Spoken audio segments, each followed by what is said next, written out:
in their approach to their jobs and what they do. And we cannot underestimate their involvement in, we keep in contact, we work with them and find out what the impact is on a range of different areas on the particular job that they do in a very difficult environment. Okay, thank you very much indeed. Thank you very much. Jim Shannon. Yeah, Mr. Chairman, thank you, and nice to see yourself, Deirdre, and Edgar and Sinead as well. You'll probably, I'm sure you've watched the Policing Federation at the meeting yesterday. I've heard what they said. Quite incredulous, isn't it, really, that this left hand here doesn't know what this right hand here is doing. So in relation to the policing board, maybe obviously if we're going to move forward in a positive fashion, if that's possible, with the arrangements on data between the policing board and the PSNI have to be a wee bit more hand in hand, perhaps. The upgrade role of a deputy chief constable also has to be part of that. And also I believe a need to prioritise data, information and cybersecurity is not recognised as a strategic level. What plans does the policing board intend to take to improve greatly what has happened? Well, if I can answer, I suppose a bit of context in terms of the policing board is not an operational board. We work as an accountability body to oversee the policing plan and make sure that the assurances that we seek are within the PSNI Strategic Management Board and in their risk registers. So that's an area where, as big public bodies, same as every other one, we must seek assurances because we're a small organisation overseeing quite a big organisation. So that's an area that we need to, I suppose, highlight that's our role. I don't underestimate the impact on that. I think we have a series of different issues where we have resources that have been cut over a long time. DOJ has not had an uplift in nearly 10 years. We have police officers who have stretched responsibilities and jobs, and also policing staff as well. And I think the other thing is the cybersecurity. We can see from the report as well that the PSNI, their focus on that is very strong, and actually a lesson to a lot of other organisations. But internally, there's work to be done across skills, capability, maybe training, and gaps in understanding in terms of modern approaches to dealing with such issues in terms of data protection. So all of that can be encompassed in an action plan, jointly agreed, I suppose, through the policing board as well, and coming to us to look to see what practicality and how we measure that, and keeping it high on the agenda of both the operational board from the PSNI, but also in terms of our committees and the resources committee, and looking at what good could look like. And the conversations that have taken place between yourselves and the PSNI and the Federation, you've agreed a platform and a way forward. I presume you have, anyway. I think, Mr. Shannon, just on that, there are 37 recommendations. We've had the report just for about 5 days or so. So there's a piece of work to be done to go through those recommendations and to identify how they'll be implemented. I would envisage then that the board would have this on the agenda going forward, so that the implementation plan, as the chair said, will be monitored very carefully. We would also hope to, I know that the Chief Constable has already invited the review team back in a year's time to provide their assessment of progress. And clearly we will want to look at that very carefully and take assurance from the team in terms of how the implementation plan has worked out.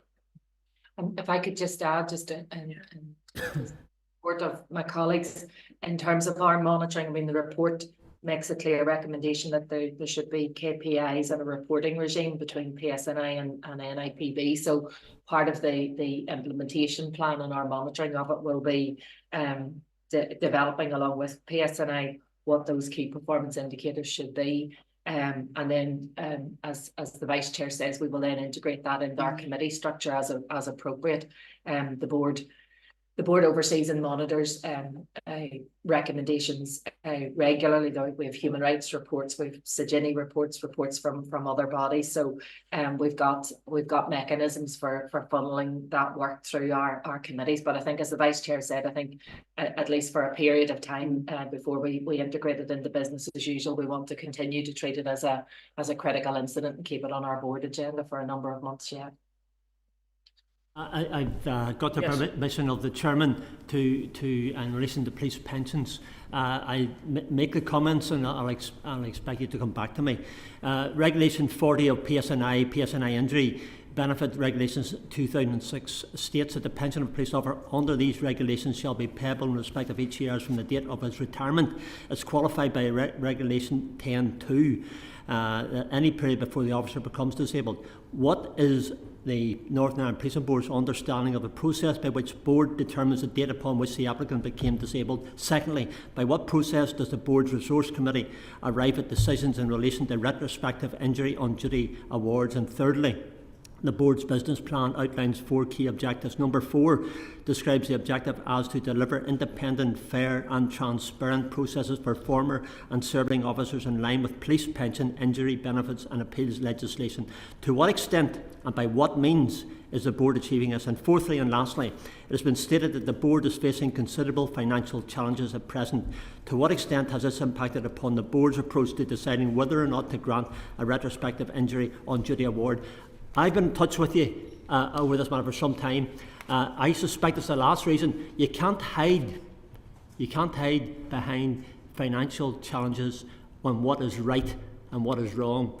So my suggestion to the Police Board is stop messing about, reply to the conversation, sort out the injury benefit pensions for police officers and do it soon. I have it on record with the Northern Ireland Affairs Day. I want to do that so that you know what we're talking about, and the public will have heard it as well. So we expect to have an answer and a solution to these matters. Mr. Chairman, thank you. All right. I'm not expecting there, members of the board, necessarily a detailed answer to those questions, because you've come to give evidence about the data breach. They've been asked. If you were able to provide a response in writing, then the committee would be content with that. Is that all right? Chair, I'd be happy as Chief Executive to come back. We could maybe get from the clerk the detail of those points from Mr. Shannon, and then yes, we'll come back and absolutely no problem. Indeed, we'll make sure that those are furnished to you. Yeah, I already have it. Thank you very much indeed. I'm going to ask Tony Lloyd to come in now. Thank you, Chair. Good morning. The Chief Constable, at least in part, resigned as a result of the data breach, and the PSNI review has now been published, as you say, not long ago, but it is now in your hands. When can we expect the review of the board to be published and its leadership and its operations held to account? I'd be happy to deal with that question through you, Chair.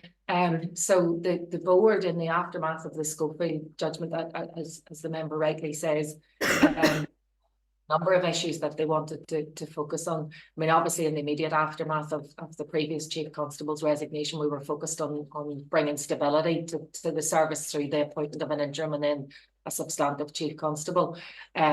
But then obviously, yes, the review of the board and the review of the service executive team structure were issues that the board wanted to see focused on. As it's a review of the board, it's obviously not appropriate for the board to take the lead on that. So we have over recent months secured agreement from the Department of Justice, who are prepared to act as the independent commissioners, if you like, for that review. So the department have agreed to take that forward for us. We have been afforded the opportunity to feed our views into what the terms of reference might be, but obviously the department the person or persons appointed by the department will obviously have the final say on that. So that's where that is, and I don't have a timetable as yet to share with the committee. Can I follow up, Chair, if I may? Yes, of course. I take that point, and obviously the external review makes sense. However, you are in a position to be self-examining within this process. One of the comments that was made is that these issues around data handling and IT, etc., were not on the board's agenda. And it's a real question for you all as to whether that's an accurate description, but also importantly, I've been in the position myself, very equivalent to the role you have. IT is extremely difficult for those of us who are not experts. Do you have the expertise in-house to be able to perform the role that you have of scrutinising the operation of the PSNI? It isn't just enough to say that you are a review body, you are, but have you the capacity and the people in-house on the board or to advise you who can make sure that you can adequately scrutinise the progress of the PSNI in this area? I think, sorry, go ahead. Thank you for that. Yes, the independent review report suggested the appointment of a board member with particular expertise in this area. There is a deficit, I think, in expertise, no question about that. Whether that's the best solution to it or not, alternatives would include identifying someone who would come in as a periodic advisor when this issue was on our agenda, or indeed, as is happening over the next year, where the people who undertook this review would come back and assist us in terms of reviewing progress and so on. So yes, there is a need for additional expertise. I think we need to discuss within the board and with the department how best that could be acquired and procured. If I could just add as well, just to go back to the point that you made at the very outset, the board is an accountability body. Management of information governance in PSNI, though, is for PSNI, and I don't want to.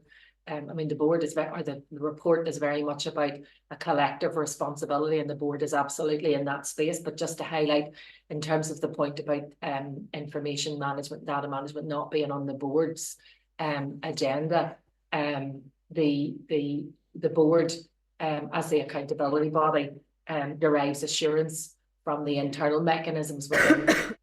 So PSNI have their own audit and risk assurance. They'll have their own internal audit program, and it would only be where those processes flag an issue up that it would make its way onto the board agenda. I only say that, and that's in compliance with the Treasury guidance around risk management. I just say that by way of explanation as to why it wasn't on the board's agenda at the outset. I think if those mechanisms, and I think that's what the report shows, that there are issues certainly in terms of training and roles and responsibilities and operating procedures, but definitely issues around internal governance that hopefully this report will allow us to now get right going forward. Chair, can I just follow that? I'm sorry about that. Are you sure that's a satisfactory response to say that it's only if PSNI internal processes flag something up that the board would take an interest? Because it doesn't seem to me that's the way the board ought to operate.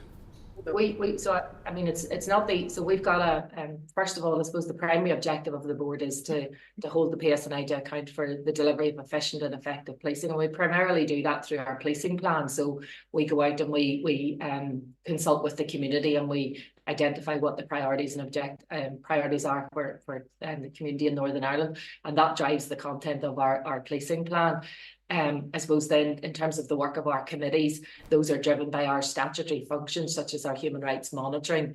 We would also be driven by major sort of strategic work areas within PSNI, such as financial planning, such as people management. But then there would also be a focus through committees on issues that are being flagged up through the risk process.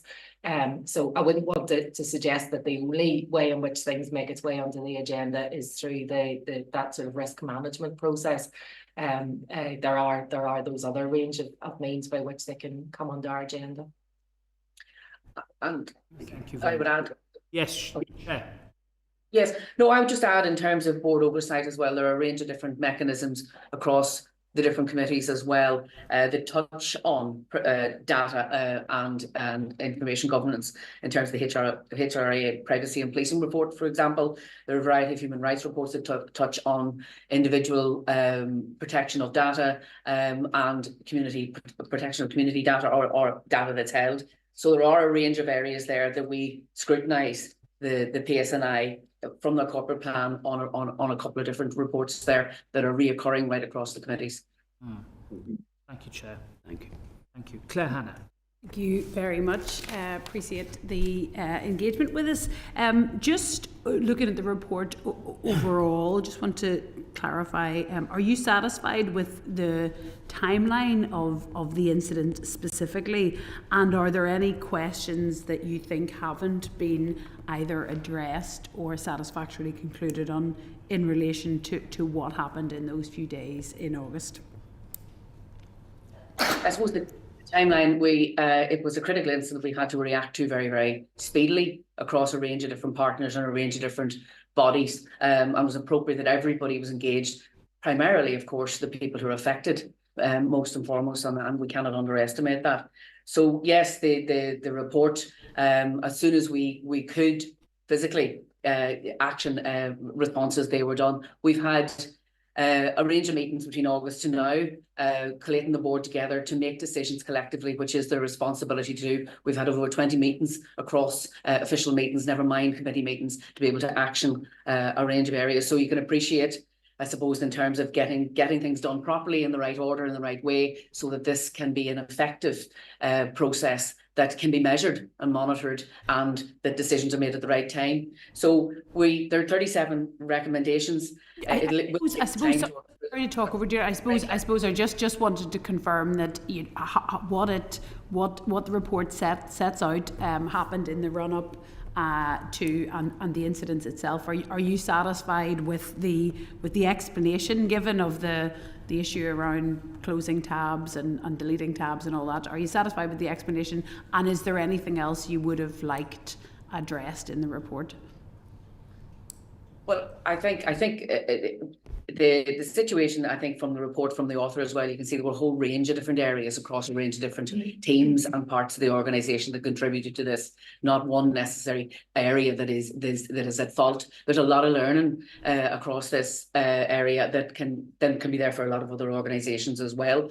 So I would accept that no organisation is perfect, and that we now know there are a variety of areas that need improved for the PSNI to be able to ensure that this doesn't happen again. You, I don't know, Sinead or Edgar, if either of you wanted to. So from my perspective, yeah, Ms. Hannah, I thought the report was comprehensive. I think, as we've already said, there's learning in it for the organisation, for ourselves, and for many others across the public sector. So I suppose the board discussions that we've had on the report over the last number of days have turned very much to a focus on, okay, now how do we get on with the job of work that needs done, and developing a costed implementation plan to take that forward. So no, I felt the report was comprehensive. Yep, I agree with that, and we engaged some independent experts ourselves as a panel to provide us with additional advice. And I think overall, the report has been well received, and while no doubt it's very challenging for all of us, and probably for a lot of other bodies as well, we do think that we can move to a position where we have very significant confidence in how data is managed and shared and used within the PSNI. Thank you. Thank you very much, Chair. Thank you very much indeed. Stephen Farry. Thank you very much, Chair, and good morning to our witnesses. I think it was yourself, Edgar, referred to those 37 recommendations that were made. That's a lot of recommendations. I appreciate that the board are still going through these, but first of all, do you have any sense of the prioritisation that's required in terms of delivery of those which are most important and which are probably slightly lesser in terms of their impact and significance? And then secondly, just to clarify, here, Sinead, the board's function in this regard. Presumably at some stage the PSNI will need to put in place an action plan for implementation of the recommendations, and just to clarify the board's role in terms of either the compilation or perhaps more relevantly the oversight of that implementation of said action plan. I suppose, thank you, Mr. Ferry. I think that the first point would be that the report emphasises that data protection and data management should be up there with finance and HR in terms of key assets available to any organisation, including PSNI. In terms of key issues which might assist going forward, clearly the internal governance and management within PSNI is a critical issue, and I know that they already have responded to that by elevating the CSIRO role to Deputy Chief Constable level. There's a further recommendation which I think is quite significant, and that is the importance of developing a standard operating procedure for dealing with FOI. There seems to be no shortage of instructions and guidance and so on, but it didn't seem to have been pulled together in a way which was helpful to the staff who are managing it. I think that's reflected in the fact that there had been an opportunity when the National Police Chief Counsel had on 2 occasions been in contact with police services in relation to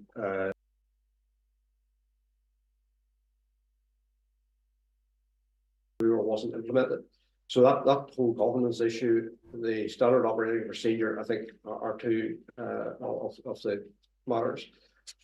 The third, I would say, is how training is conducted and the need for more targeted, specific, rather than generic training for people who are dealing with it. And related to that is really to recognise data management as a profession with very specific skills which need to be acquired and developed. In terms of the board's function, as some of my colleagues have said already, when we develop an action plan, then the board will be wanting to keep that on our agenda going forward and ensuring that actions which are due to be taken are taken and actually go further and look at the impact of those. And I think if I could just point to the recommendation that I read out earlier, that the report, the authors ask us to develop a set of KPIs, and I think once we see the implementation plan, we can then work on the KPIs, and I think that will then dictate and drive how we manage it through our committees, whether we need a separate group or whether we, depending on the content of the plan, whether we funnel it through our existing committee structure. I think the one thing I would add to what the Vice Chair said is, I'm picking up on points that committee members have made. I think we will, over and above the fact that the report author is planning to come back to have a look, I think we will want to, as a board, collectively decide whether we want to buy in some expertise to assist us in the same ways we do in relation to HR or human rights issues. So that would be the additional point of it. One further it's sort of critical issue for me in the report is around, and it picks up on the point that the Vice Chair has made around the visibility. There's a recommendation for a data board, and it would seem to me that would be pretty central to making sure that the rest of the recommendations that the Vice Chair has mentioned get driven forward, whether they have an existing governance mechanism that could be morphed into a data board, or whether they need a fresh setup, is something we wish to discuss with the leadership team in the coming days. I suppose to add to that on the human side to it, Mr. Farry, is that on our colleagues yesterday talking about and speaking about the capacity and capability of staff and the workloads that staff and police officers have, that we have to be very, very aware of building capability and understanding and support across all of those teams, and work with the PSNI to make sure that capability is there and support is there. Deirdre, that actually is a very good segue into my next question. I just wanted to get a sense in terms of resourcing. First of all, in terms of delivery of the recommendations, I mean, do you see a potential impact in terms of either additional human resources or financial implications for any of the recommendations as such? I think. Yes, Edgar, go ahead. You touch on a very significant point, Mr. Ferry. The Northern Ireland Fiscal Council last year reported on the justice budget in Northern Ireland, which between 18-19 and 24-25 was scheduled to increase by 3.6%. The equivalent functions in GB will increase by over 33%. So there's a real issue, and there's been a financial crisis with PSNI long before it was a data breach crisis. And also, as you're aware, through the Barnett consequentials, when money comes to Northern Ireland, it is allocated by Department of Finance, not necessarily from where those consequentials came from, but in terms of necessity there. And in respect of that as well, Justice has really had a very difficult number of years in terms of budgets. So resourcing will definitely be an issue going forward, and but I think the priority which the review team ascribed to getting this right will be very influential in terms of how resources are allocated. Yep. I suppose, Edgar, I mean, there's two elements to the very particular financial implications from the data breaches themselves. I mean, one is the implementation action plan in terms of any particular changes that need to be made. Probably the wider issue is, which has been well articulated previously, around the wider costs to the PSNI of mitigating the impact of the data breach in terms of managing people's potential security requirements, and also then the wider issue about potential compensation, and you're all aware of potential legal challenge in that regard. Without discussing the merits of that in either direction, can you maybe update us on your understanding where things are with highlighting this with the Northern Ireland Office and Treasury around any particular bespoke funding to try to address some of those pressures? Some of them may well be in year, some may well have a tail over several years. And can I just echo that the point that's been made previously, that a lot of these issues aren't purely a Northern Ireland responsibility, given that there's a residual UK responsibility around policing, and given that some of the implications here are national security implications, that there is obviously a very ready lead-in for the UK government to take on some of this responsibility. So yeah, there is obviously, as you're aware, that bid has been made to Treasury, and we very much as a board welcome the support of colleagues in DOJ, DOF and Treasury. The bid, as was articulated last time that we were with the committee and when PSNI is between 27 to 32 million, and that's to deal with the data breach. That's not any potential fine. That's not litigation. We welcome the fact that that money has recently been made available for the universal offering.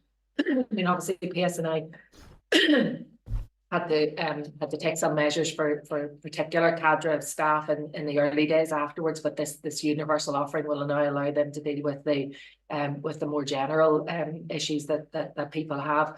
In terms of further funding, I understand, my understanding is that we will need to sit down and work out, so PSNI will need to work out the execution plan, then have further conversations with Treasury around funding of those. But I suppose we're heartened by the support that there has been already, and by the release of the 5 million for the universal offering. But I think the point, sorry, that you make, Mr. Farry, I think that people we're not involved in the conversations, but our understanding of the discussions are that people are very mindful of their responsibilities and the impact that this has had more generally.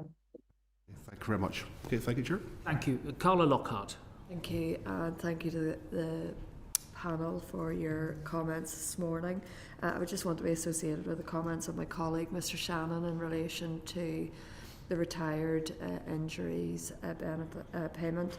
It's important that the board grasp this, and I know you've said you want the information on it, but you already have the information because this has been raised in Parliament on a number of occasions, and I would go further and ask that you meet with some of these officers who are so badly impacted by this ongoing lack of action by the policing board. In relation to the report, just a very quick question.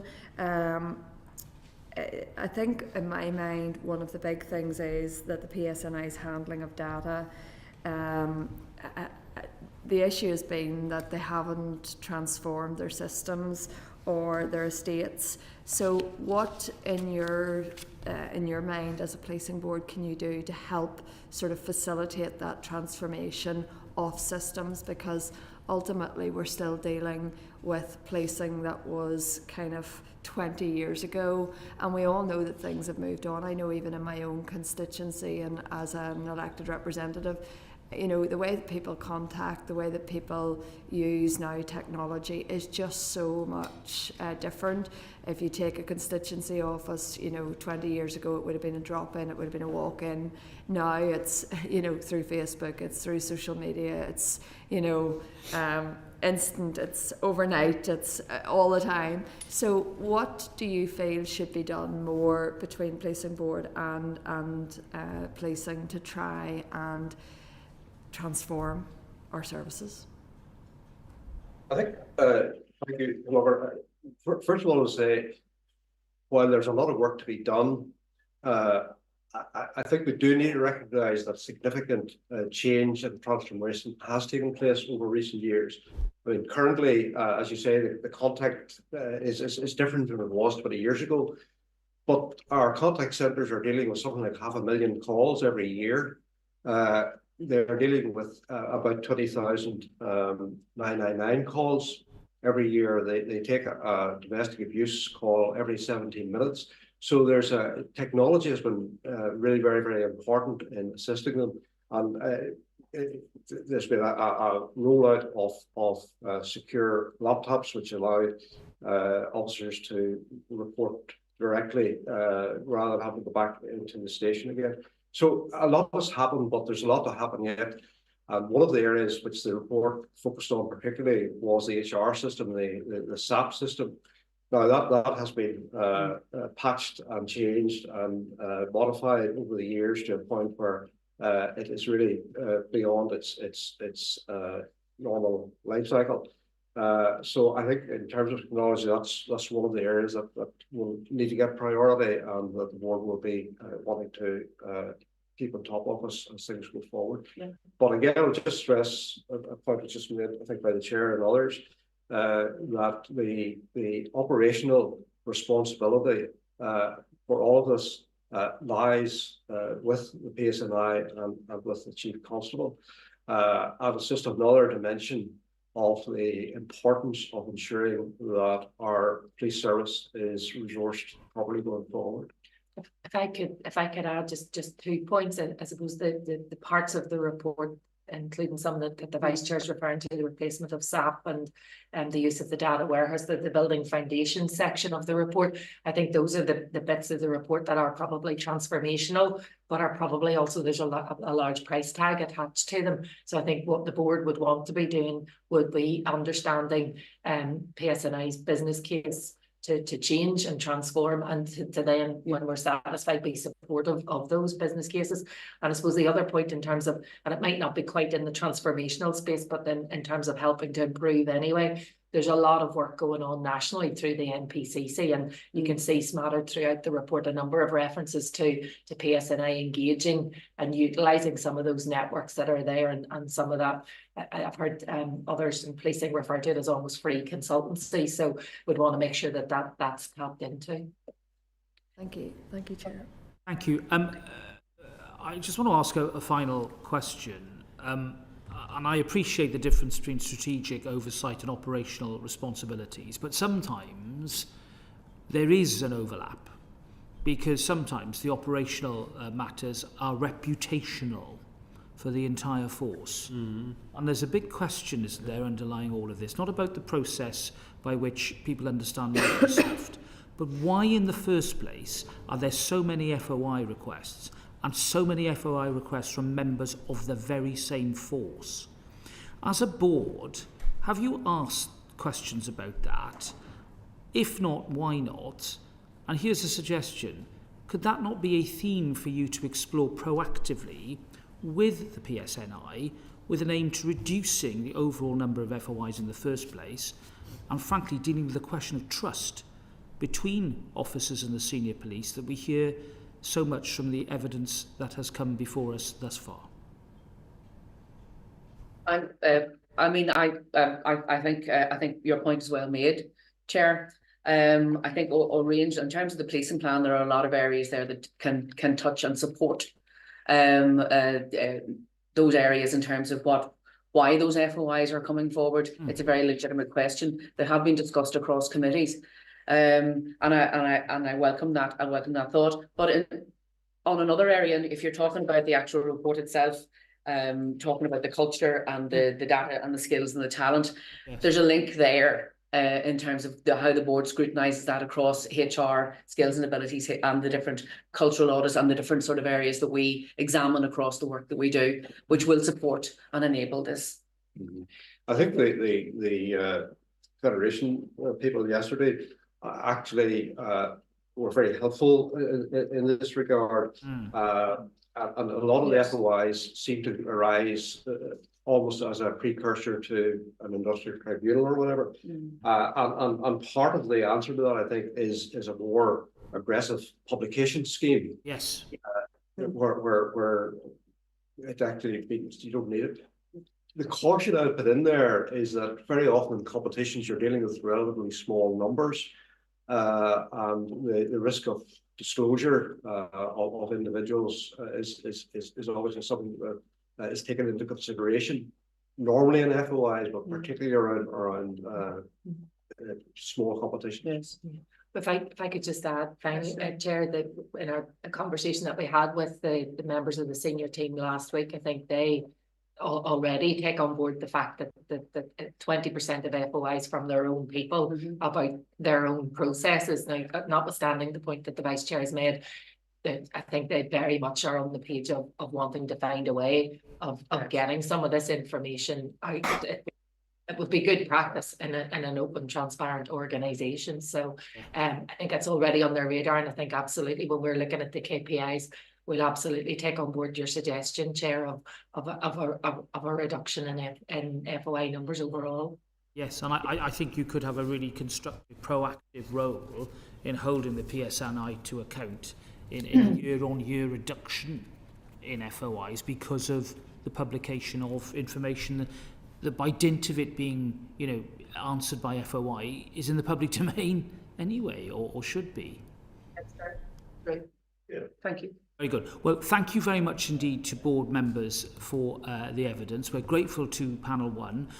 We'll say farewell and compliments of the season to you, and we wish you well in your work in the year ahead. Thank you very much indeed. We'll now move on to the second panel, and I'm very pleased to be joined. They're just coming to the table now by the Chief Constable. Carla, are you on the Stillwater? Can I of Northern Ireland, and the Deputy Chief Constable of the Northern Ireland as well. Chairman, members. Thank you. I'm in the right place. Your hydration goals for the day done by the end of it. Right. Microphones away. Looks like the meeting. Thank you. Breaks up the meeting.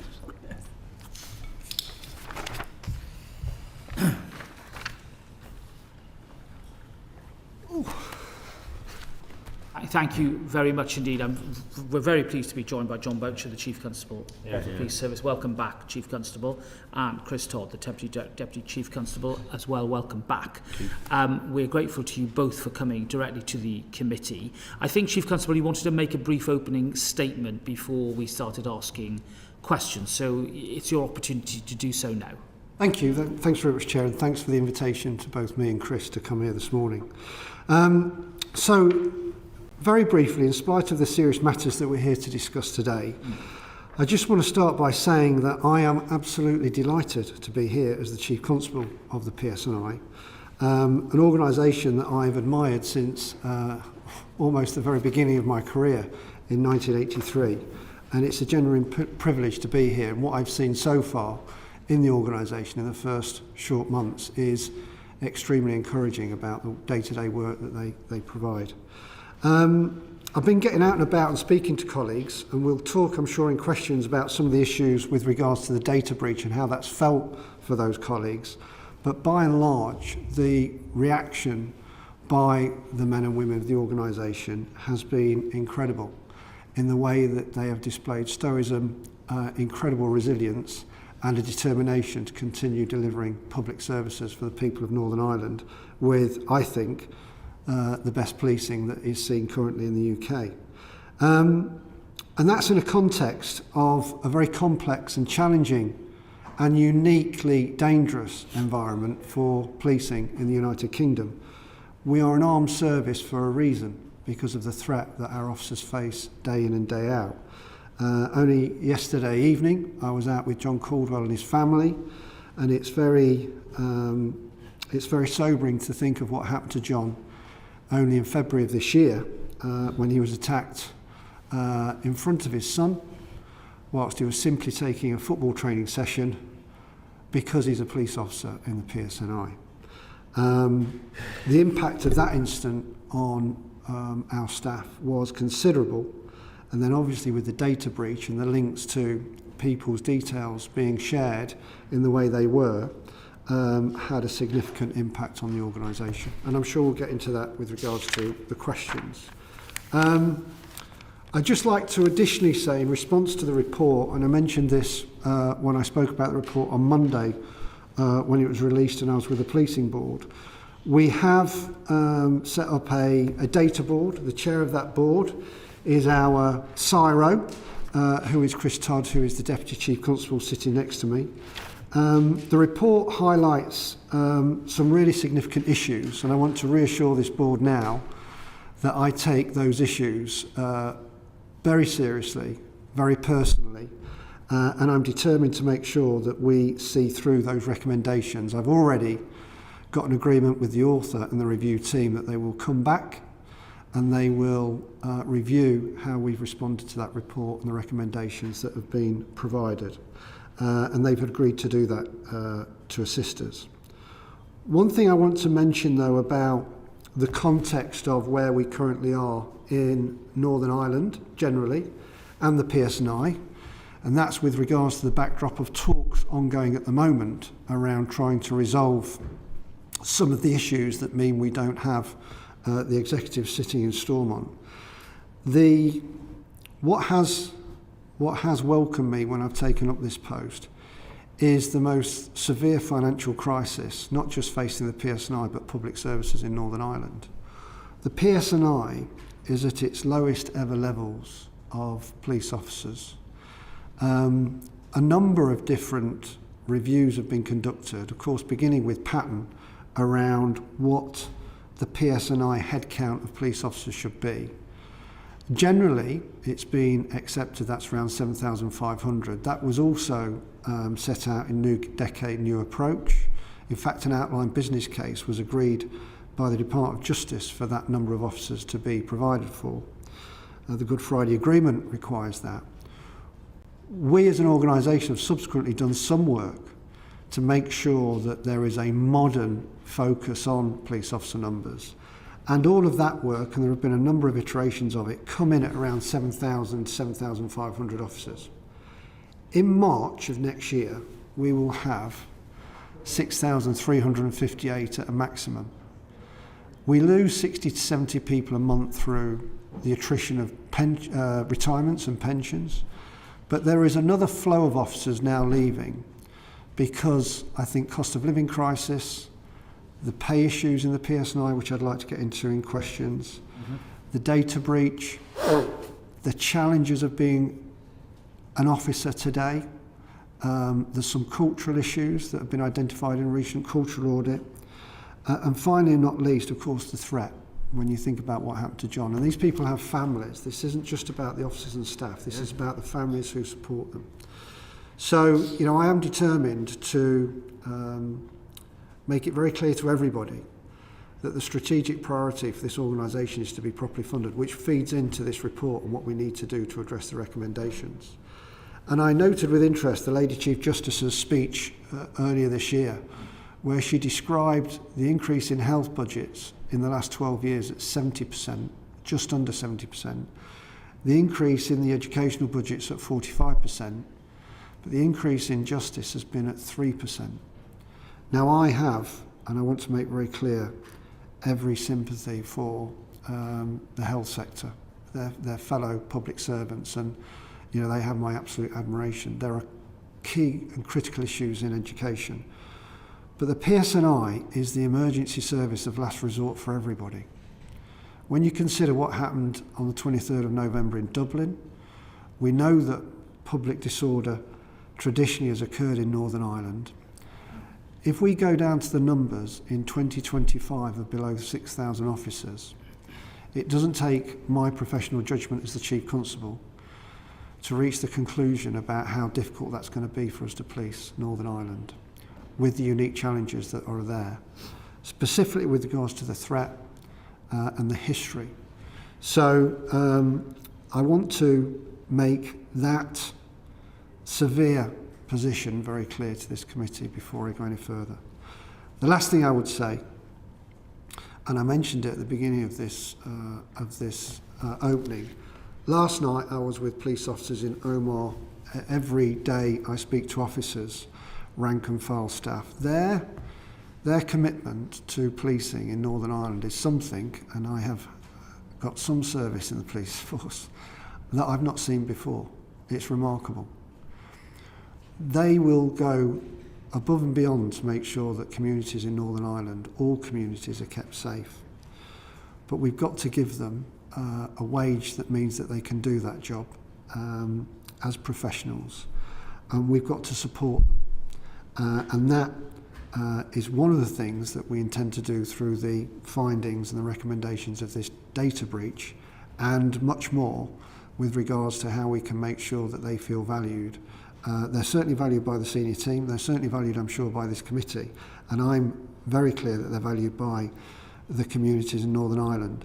But we need to make sure that that value is understood in Westminster with regards to the funding for this organisation. And I'll close with those remarks. Thank you, Chief Constable. I think this committee understands the value. We really do. And we appreciate the remarks you've just made, and we welcome you to your post, and the way you've cooperated with this committee with me is noted favourably, may I say. We welcome you warmly. I'm going to now move on to the issue of the data breach and ask Carla Lockhart to come in. Thank you, and thank you, Chief Constable and Chris, for coming before us today. Wish you well in your efforts. Certainly you've hit the ground running, and it's commendable the approach that you've taken over the last number of weeks. Just in relation to the data breach, and I may, if the Chair permits, just raise a couple of issues that you've touched on in your opening comments. In relation to the initial findings, I suppose we can all look at the 37 recommendations and agree with them and say, look, they need implemented. But ultimately, you know, you've probably danced around the cost. Yes. What is the cost implications of implementing the 37 recommendations? And can you actually put a realistic figure on it? Not, you know, because ultimately if we look at the hearing loss scenario, and I know it's slightly different, it costs a lot more than what initially was thought. So can you give us a realistic figure of what we're looking at? I today can't do that. We've asked the authors of the report, and they're now doing a supplementary piece of work to help us. Claire, who was the sort of lead review officer for Peter, is costing the recommendations for. There are a number of broader costs, of course, that come from this, though, as well for the organisation. I'm sure you're aware we've currently got a business case in with Treasury to help us deal with some of those costs initially. But the finite detail of what this is ultimately going to cost are not known. There is a group class action by a number of officers represented by different parties that will come down the line. There is an ICO investigation that's yet to report that could result in further cost implications, although that might not be the case, I think, because of the way we've dealt with the data breach, but we'll wait and see on that. So I can't give you a clear figure at the moment, but it's something that we are seeking to determine, because I don't want to mislead you, quite simply. And I don't know if Chris has got any wider views on that at the moment. Just to add, really, that we did submit in our bid to ultimately to the Treasury an estimate of what some of those preliminary costs would amount to. I think we discussed that the last time that I appeared before the committee. Initially, I estimated that around 40 million. Our bid that was negotiated with the Treasury went through for around 30 million, and that's still being worked through parts of it. We do have some promising news just of last week, but still a work in progress. But it's fair to say that the report has highlighted some additional requirements which weren't in that original estimate, such as the replacement of the SAP system, which I know you discussed with colleagues yesterday. So there will be some additional costs, and a business case will be required ultimately. Thank you very much.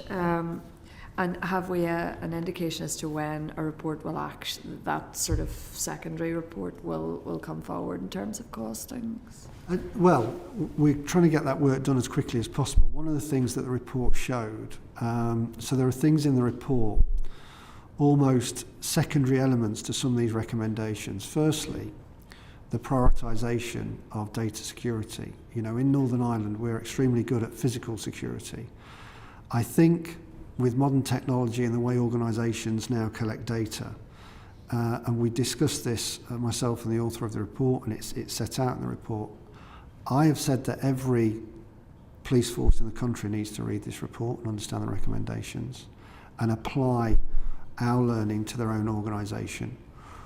We need to apply some modern thinking and technology, not just the SAP system, as I understand it, has been amended, improved, repaired. We need to start again. We need a new system that's fit for purpose. But there are other technical solutions that I think can assist, having spoken to some of the forces, around just ensuring that the release of data in the way this actually happened with 3 dots and not realising that there was a file behind the file. There are technical solutions to protect those things from happening. But there is a culture in policing that is extremely nervous about cloud-based solutions technology-wise, and we need to explore with partners how we can address some of those failings that have been identified in the report. So it's a really difficult question to answer. What I'd like to say is I spoke to Peter O'Doherty, who's obviously the author of the report. I'd like him to come back in the summer of next year to look at where we are. I would hope we'd be significantly progressed, and that would include with procurement and funding of the sort of fixes that the report generally describes are required, being fully costed in the sort of detail that I think you would want. What I can promise you is this isn't going to be fudged. We're not going to shy away from this. We will progress it, but we have to do it within the context of the current financial envelope. Thank you. And just very quickly, on a slightly broader sphere, in relation to the 7% pay rise that you committed to give your officers, can you update members on how you feel that can or will be delivered. And also then you mentioned recruitment. Obviously recruitment is key to ensuring that our police force is well enough resourced from a people perspective. What are the plans for kick-starting that? And you know, it does no harm just to reiterate it from the floor again. The loss of the likes of the neighbourhood teams and the depleting of those has been a major bone of contention within communities, because I believe they're really the front line in terms of that flow of information.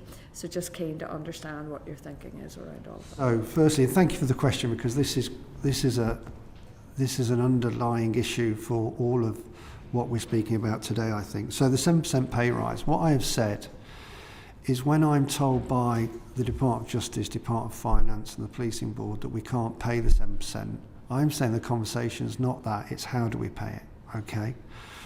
I have an accounting officer role where I have, my analysis of that role is that I've got to account for every pound note that comes into this organisation, and that each pound note is being spent properly. We are very alive to our responsibilities as custodians of the public purse. But as the Chief Constable of the PSNI, I have a responsibility, an Article 2 responsibility, and a responsibility under the Northern Ireland Act to make sure that I keep Northern Ireland safe. So there is a clear conflict if I've not got the funding, the money, to provide the services that the public in Northern Ireland deserve. It was interesting that I noted that earlier this year, the Metropolitan Police, who, you know, probably with the PSNI have some of the biggest challenges in UK policing, were given financial support to recruit 10,000 police officers. That was incentivised. Unfortunately, the Commissioner was unable to reach the 10,000. He was slightly short. He recruited 9,000. Because he was 1,000 short, the Commissioner, and he's publicly spoken about this, had to return £60 million to the Treasury, which was intended for police recruitment. Now, a layperson, never mind a layperson, as Chief Constable, finds it difficult to understand why that sort of funding can't be made available for recruitment and for policing in Northern Ireland. The police officers in England and Wales have had their 7% pay increase from September. So when they look at colleagues in Northern Ireland who have unique challenges, a colleague shot in front of his son, and we aren't getting that 7% pay rise. And last night in Omagh, I'm told that there's a bakery offering more an hour in wages than recruits get paid. It's not a difficult decision when families are saying, well, we'd love, you know, wives and husbands are saying to the men and women in the police service in Northern Ireland, we'd love you to be police officers, but we can't afford you to be. So I am lobbying hard, I'm lobbying people involved in the talks at the moment around trying to get the 7%. I'm lobbying hard to get the funding for the PSNI to start recruitment in April. And recruitment has, when you switch on that tap, it takes some time. With the actual training and the driving courses, it's going to be 6 months before we see people. And we're not recruiting now. That stopped earlier this year because of the funding position. So we lose 60 to 70 a month through retirement. We're losing, and I know I became aware of this when I visited a station a couple of weeks ago, 50, maybe more, I think this was mentioned yesterday, officers who are going to Australia because of opportunities there. People are making choices because of the way they feel they're being supported or not supported. So anything and everything I can do to get that money, I will do. I mentioned, if that means legally I've got to challenge my accounting officer position, then I will look at doing that with regards to how we pay this money. So nothing's off the table for me with regards to that. And that example I gave you about the Metropolitan Police and the £60 million, our gap this year is 52 million. That would cover our gap. That would pay the pay award. So this isn't, you know, it feels like there needs to be a review, not only of the formula that provides funding to Northern Ireland, but how that funding is then dispersed in Northern Ireland. And we need to lobby hard here in London to make sure the challenges that we're facing are well understood. And when I raised this issue with the chair of the Police and Crime Commissioners Association, she didn't understand that. When I raised it with the chair of the NPCC, the National Police Chiefs Council, he didn't understand these issues. So we've got to really start messaging people around the severity of the position here, because we're already past the tipping point. So whatever I can do to get this money, I will do. We'll not be found wanting, I'm sure, as a committee. And Indeed. Thank you. Thank you, Carla. Jim Shannon. Mr. Chairman, thank you. First of all, John, it's nice to see you here and in your position as well. We wish you well. Thank you. I think you've already got a letter from me. I do it in my best writing, but sometimes it's a bit of a challenge, but they are best wishes. Thank you. Also nice to see you as well, Chris. And you've got our full support, the full support of the committee in relation to the funding formula as well. It's been brought up by all parties in this chamber. We're quite concerned about the disparity. In particular, John, if you don't mind, I'd just like to put on record my thanks to not just yourselves, but all of your officers, but the Chief Superintendent, Johnson McDowell. He's the man in charge in the area that I represent at Strangford, and also the area that the Honourable Member for North Down. We both work alongside him in a very good capacity. Thank you for the monies that were made available for the particular difficulties that we've had over the last period of time. And the effort from your officers is greatly appreciated by everyone. So I just want to put that on record because it's something that we particularly like and are fond of. In relation to the data breach, probably keen to get your ideas how the policing board. Forgive me, I'm probably fairly simplistic in my way of looking at things. I just can't understand why the policing board aren't more involved, even though they say it's an operational thing. But nonetheless, they could have been more proactive. We had them on earlier, you've probably seen them.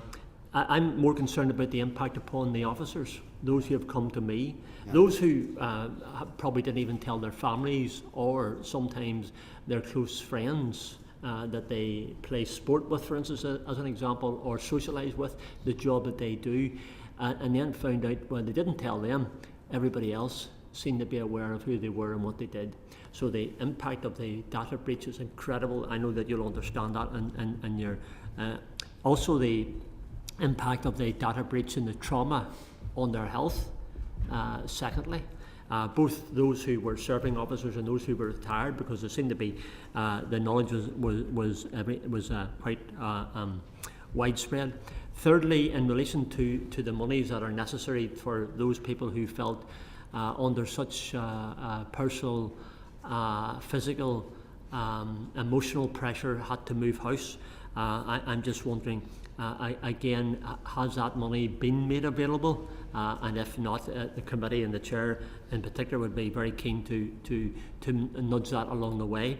And fourthly, Mr. Chairman, in relation to PPWs, forgive me, I asked this question yesterday in the committee.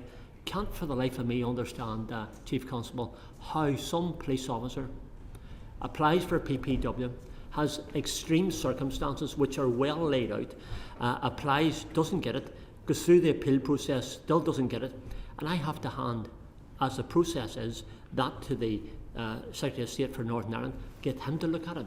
So in relation to PPWs, and without getting into too much detail because there's confidentiality in it, but just how on earth does somebody in Firearms Branch decide, no, that guy doesn't get one, even though circumstances? Those are my 4 questions, Mr. Chairman. Sorry. Thank you for that comprehensive set of questions. I'll be brief. I'll deal with the last one first, if I may, and hopefully I'll recall the other points you've made properly. So firstly, personal protection weapons. So every serving officer, we are an armed service, has a personal protection weapon. There are no issues because of the threats to the organisation of the individuals, particularly the police officers, but also to staff. There are no issues with regards to those officers and those weapons. They will have access to those weapons. They have those weapons. They are their protection weapons. The issue is wherever there is a concern about an officer having a weapon, and there can be all sorts of concerns with regards to conduct, well-being issues. On occasions, those weapons are taken from individuals, and a review and assessment is done in the interests of everybody, and I'm sure you understand why that would be. There are retired officers, because of threats against them, who will have support with regards to protection weapons. If they, again, act in a way that causes any concerns about their possession of those weapons or act outside of the rules with which they can have those weapons, those issues are revisited, and for a period of time a weapon would be removed from them where those issues are considered. The example you might be thinking of, it's probably worth you and I talking off table so I understand that better. Yeah. But broadly, what I've just set out is the position. So there shouldn't be a concern. It's not been one that's been raised to me. But very quickly, if I can come back to you on that one. Yeah. On the PPWs, there is no issue with the person individually. Okay. No issues about conduct, no issues about his relationships or whatever it may be. This person has applied for a PPW. It's not the only one, by the way. I know of others who have applied for it and have been refused as well. I think it's a very complex issue, and it frustrates me greatly to see an officer who is worried about his personal safety, and when he asks for something which is endorsed and supported by letters from the community, from serving police officers, I don't understand the system. But if we can take that away, sir, I promise you, Jim, I'm happy to talk to you about that. What I'll do is I'll pass you on the details. Yeah, of course. Okay? Yeah, so I wasn't aware of that. On your issue around how the officers are feeling and how we've supported them, I've been in the organisation now a couple of months, and I've walked the floors considerably. I've had a very mixed response about that. Interestingly, the more mature, more experienced police officers and staff who have seen a lot in their time in the organisation are more resilient, I think, to what happened with the data breach. Younger police in-service police officers and staff, by and large, I think, have probably been more disorientated, more concerned about what happened. And even members of the public have spoken to me about not realising until the data breach that somebody's daughter worked in the police PSNI as a member of police staff. So this is a broad issue. People now realise about our staff and who works in the organisation. We did, I think, a very, very, very quick response, an effective response from the 8th of August when the breach occurred, managed actually very commendably by Chris, that the review team have spoken very positively about. And I've met everybody involved in that response, that recovery. There was an assessment of those who faced the most severe risk. That might be because of the roles they're in, unusual names, community background, and a number of people who are assessed as to need immediate support and help received it. I think the number is around about 79. You'll be aware, and I'm very grateful to the Department of Justice and the Secretary of State for supporting our bid to the Treasury that Chris has referenced. We've had an agreement for an amount of money that provides us with this, and we're describing it as a universal offer for all of our staff and officers to have a provision of £500 for security measures. And that's a goodwill measure from us, but it's also a practical requirement because some of those who felt that they were more at risk, in the assessments it was felt even by their supervisors and colleagues that they weren't at that risk. Can I just say, if there's a perception, there's a reality. And I worry, again, I'll mention it, about families. These officers and staff volunteer to work in the PSNI, their families do not. So we are looking at that universal offer as to how practically, from a user-friendly perspective, we can provide those officers and staff with that. But, I am determined where there are any individual concerns still after that process has taken place, that I specifically look at them to try to make sure that whatever we can do, we are doing for those officers to reassure them. So I think that hopefully covers the issues that you've raised. Thanks so much. Thank you. Thank you very much indeed, Jim. I'll bring Bob Stewart in. Bob. John, it's really nice to see you. We met, Chairman, by chance a week last Sunday. Yes. John is an old friend, and I repeat what I said then. delighted that you're the Chief Constable. Couldn't have chosen a better man. A really follow-on question from Carla's questioning. How much does a police officer who is joining get in salary, and how much does one, once they're qualified, get? And I'm comparing that with the military, for example. So an officer joining will get around about £23,000. But what I found interesting, again, on a visit to Musgrave Police Station, is that the Harbour Police, which is a very small organisation in Northern Ireland, are recruiting, and their recruitment starts at £30,000, I think it was £189. So, you know, the offer initially isn't the sort of offer we would like. If you're married with 2 children, for instance, to bring up a family on that money is a challenge. Set against the context of what we've been talking about already, the threat level, the responsibility, and there are some things in the cultural audit that hopefully questions will tease out, that the organisation at the front line, rank and file, don't feel supported. They feel that there's a fears culture around making mistakes. I've made more mistakes than anybody, but I'm sitting here, you have to learn from your mistakes. Make sure that we as an organisation benefit from any mistakes, that we don't make them again. So there's a lot of factors as to, it's not just the pay, into how I think we can, without money, improve the organisation. The pay points, interestingly, for the increases are loaded as constables, if you're not going to be promoted, Bob, are loaded towards the latter years of your service. So in the first 2, 3, 4 years, you get little increases. In fact, the first 2 years in the PSNI, you don't get an increase. Whereas you do, for instance, I looked in the MECs. I'm obviously reading profusely at the moment to look at how we can improve things and learn from others. So that salary goes up considerably between sort of 7-10 years, but we're losing people at 1 to 3 years. So we are looking at trying to bring the increases down to lower pay points to try and encourage people to stay. Because that, I have to say, was an issue that was raised by an officer on a night duty shift that I saw about 3 weeks ago. But that gives you a broad sense of what the pay is for them. Is a percentage of pay what the military used to call X factor, danger pay sort of thing? So there is. Chris is nodding, so I presume there is. Yeah, there is. They're both for police officers and police staff. And I will say the police officers, I think it's about 3,000, I want to say 3,500, something like that for police officers. So that's whatever rank you are. What I would say about that issue, and it's something that, again, I've identified that we need to address, is police staff get a derisory amount. They've asked for an increase to £1,000.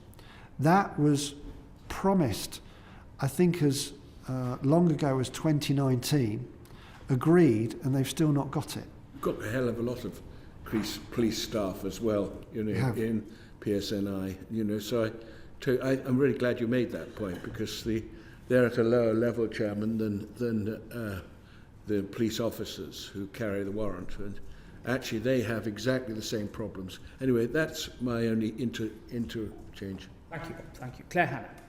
Thank you very much. Good to see you both here. Congratulations.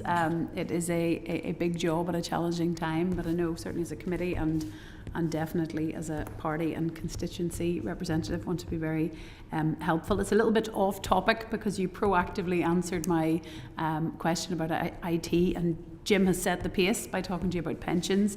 I wanted to briefly touch on the issue of legacy, and obviously with the PPS announcement last week that there would be no steak knife prosecutions, and I wanted to ask, what is the timeline for the publication of your Canova report in your previous role, and can people be confident that it isn't being defanged and blushes aren't being spared, and that the work that you put in will be reflected in a report? Yeah, so firstly around the PPS announcement, that was for 5 cases that were periphery to the alleged agent steak knife. The Canova investigation focused on, it's important I say this and I say it in the report, that investigation, the terms of reference for it, were about the alleged agent steak knife and his activities and what he did. A considerable number of files were provided to the Public Prosecution Service in Northern Ireland about his criminal activity. He obviously died in advance of decisions being made, which was incredibly frustrating for families. and for many of those involved in trying to get the truth of what has happened. These other cases that were decided upon were those in the margins of those particular cases involving the alleged agent steak knife. So the families were alive to the likelihood that there would not be prosecutions, but those families have already had, and it's important I say this, a wealth of information about what happened to their loved ones that has been well received. There's been significant praise towards the team from those families about the information they've got, and many of those families are happy with what they've been told, and there is more to tell them once the report is published. So if I then move on to the report, in fact just before I do, the PPS have still to make some decisions on the steak knife cases. I'm obviously pushing the Director of Public Prosecutions with care, because I want him to make those decisions properly, but that we get those decisions announced as soon as possible. And the indication is that will be in the very early part of the new year. What I will say is the files that were submitted in the Canova investigation broadly were with the PPS in 2020, 2021. Now, the time it takes for the PPS to make these decisions is another trauma for these families, to have to wait for an endless amount of time to get those decisions. Now, the case for the defence for the public prosecution services, again, they haven't got the resilience or the resources to look at those cases because they don't involve contemporary threats today. They're not about individuals who are awaiting, bail applications, are seen as a threat to society today.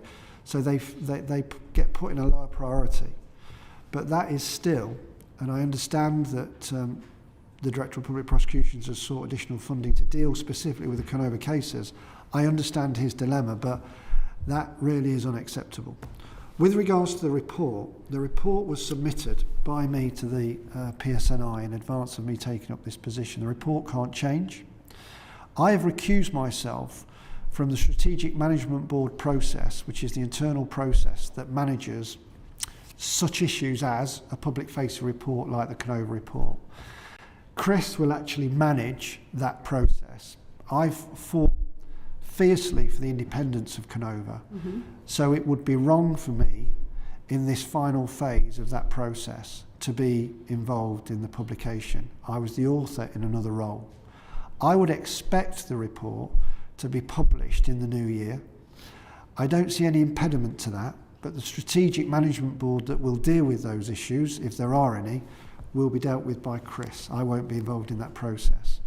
But the headline message is that I would expect the report to be published in the early part of the new year. And Ian Livingston, who's now in my old role as the Officer in Overall Charge of Operation Canova, is in communications with Chris about that process, as I would have been. Final thing on that, if I may, I wrote a protocol that sets out how that report would be produced.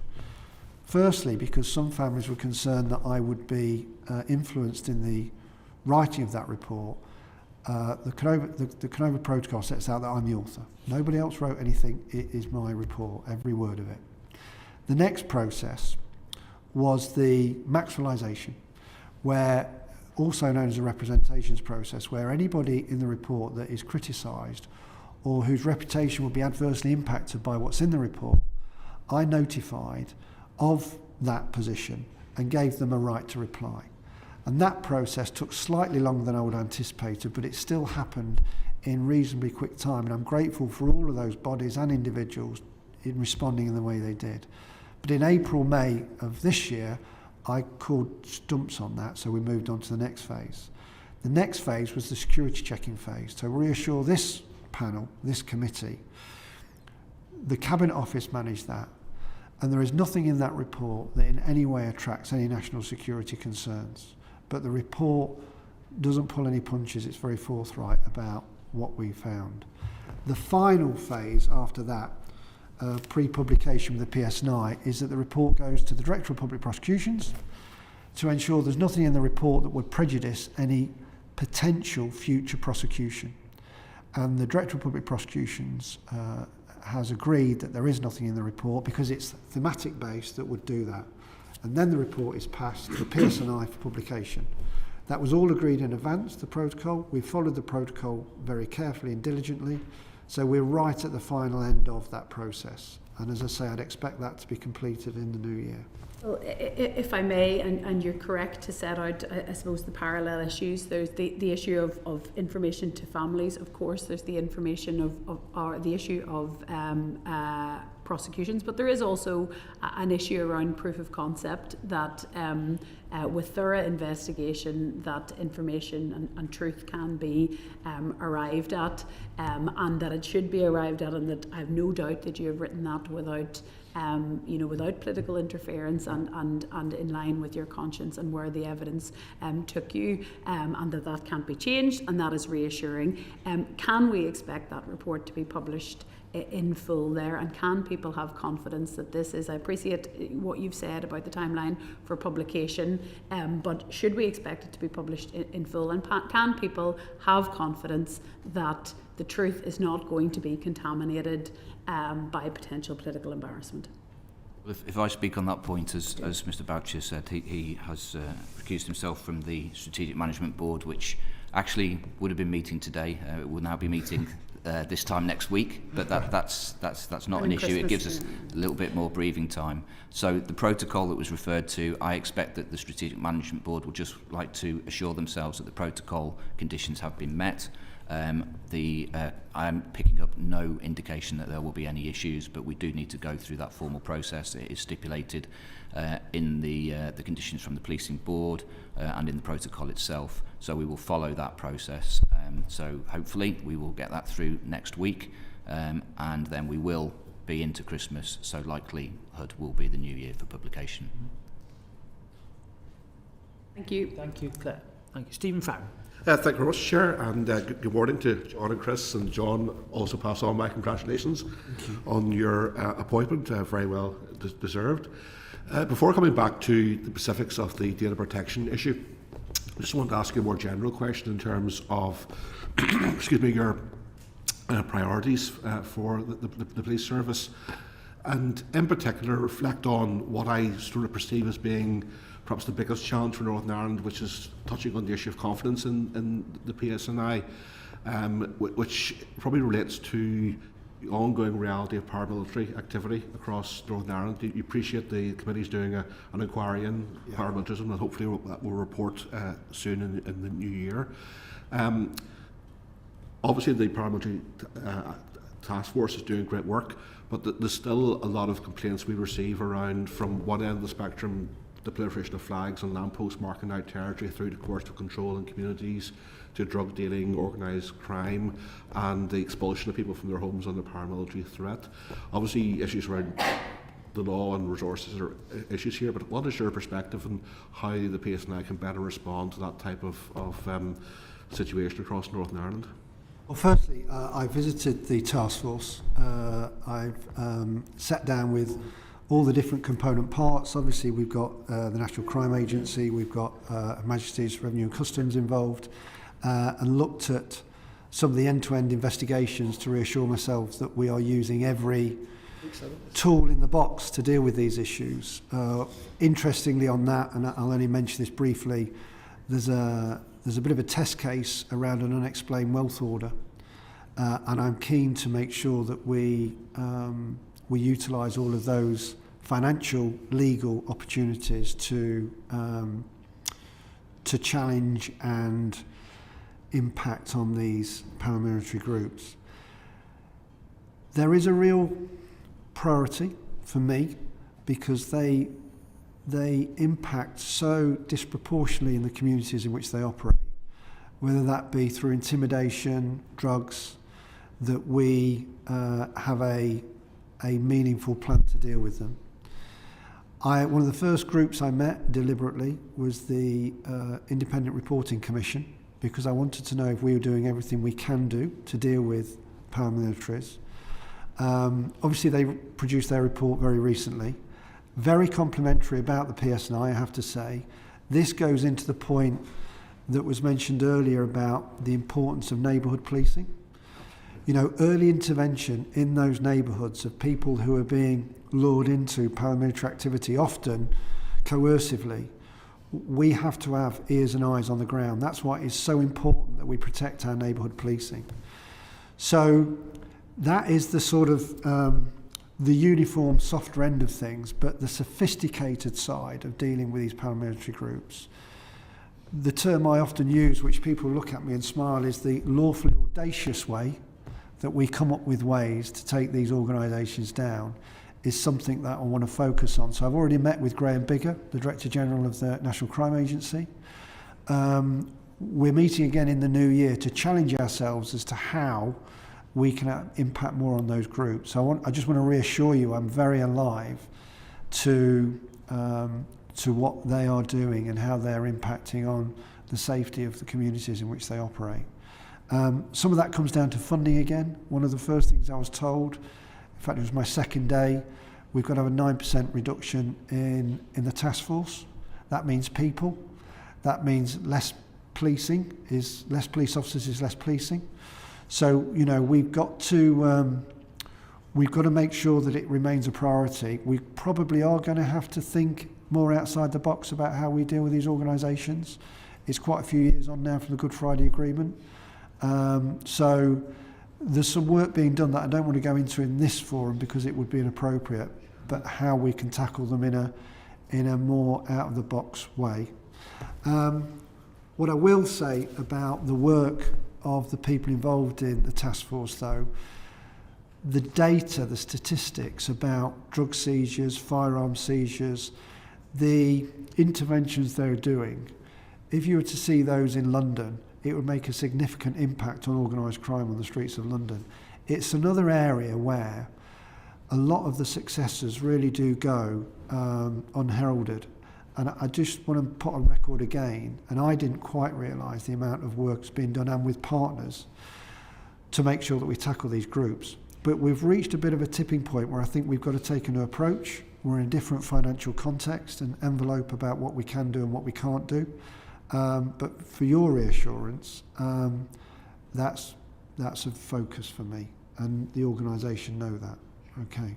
Super, thank you very much. And hopefully we'll come back to those in more detail at a further opportunity. But to come back to the data breach issues for now, with 37 recommendations from that review, just to clarify, have the PSNI accepted all 37 of those? And flowing from that, there's work being done to put together some sort of action plan around those. Obviously with 37 that's a lot of recommendations. Yeah.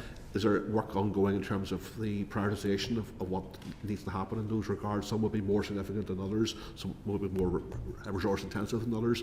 So how is that all that going to be worked out over the coming days and weeks? So I saw Chris look at me then, so I'll hand over to him. But just to say, yes, I have accepted it. I read the report 2 or 3 times when I was first given it to understand it.